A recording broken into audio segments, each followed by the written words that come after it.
très grand plaisir d'ouvrir cette 13e journée des sciences sociales avec la promotion qui a travaillé sur le thème Vérité et croyance au XXIe siècle.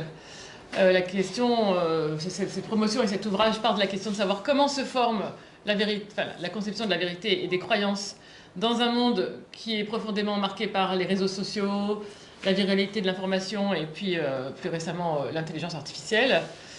Et donc l'appel à contribution qui a donné lieu à l'ouvrage interrogeait le statut de la vérité.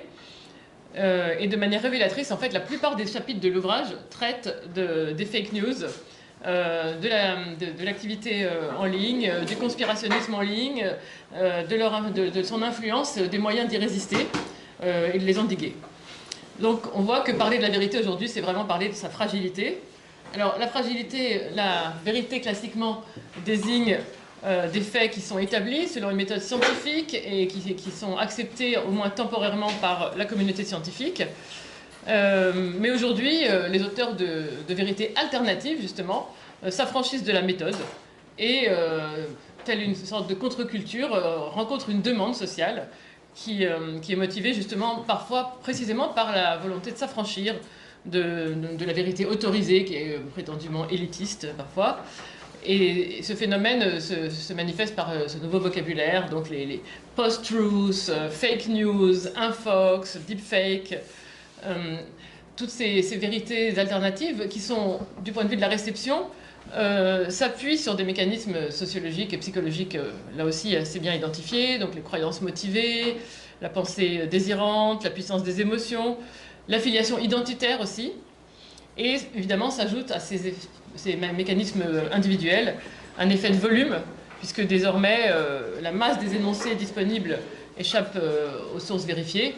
Et donc même pour des personnes de bonne foi, il est vraiment difficile, parfois impossible, de distinguer la vérité et le vrai du faux. Et surtout récemment avec le déploiement des outils de l'IA, encore plus difficile. Donc ce contexte explique pourquoi les chapitres de cet ouvrage sont presque tous reliés à la formation des opinions en ligne. Et qu'il s'agisse d'analyser la réception par des publics crédules, et la production, la réception et la médiation. Alors, la présentation, enfin l'ouvrage se compose de 3 temps principaux qui vont se dérouler au cours de cette journée. Donc d'abord le côté de l'offre, si on peut dire. Donc là, la dynamique de la production et de la circulation de l'information, qu'elle soit véridique ou trompeuse. On aura donc un chapitre par Erika Guevara qui analyse un réseau transnational de groupes WhatsApp conspirationnistes, disons. Gilles Balizet qui présente une enquête ethnographique au Sénégal sur des créatrices de contenu qui propagent un discours afro-optimiste, parfois pas tout à fait réaliste.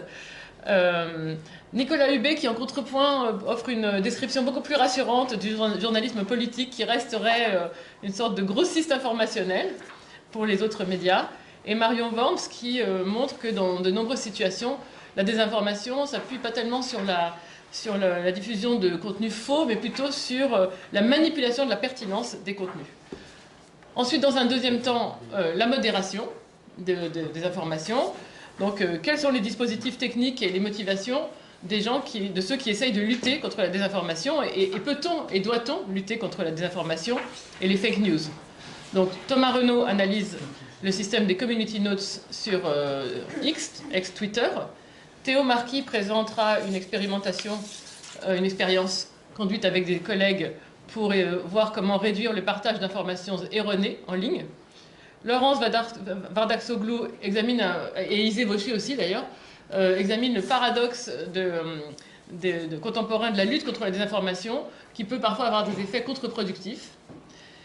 Et puis finalement, dans un troisième temps, du côté de la demande, du côté de la réception, quels sont les processus psychologiques et sociaux par lesquels les individus forment leurs croyances et adhèrent ou résistent aux théories complotistes.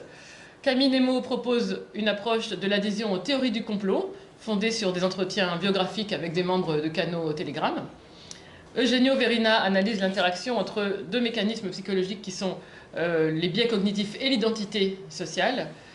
Quentin Lippmann examinera le rôle joué par les émotions affichées par les candidats politiques, et en particulier leur sourire, sur l'adhésion des électeurs.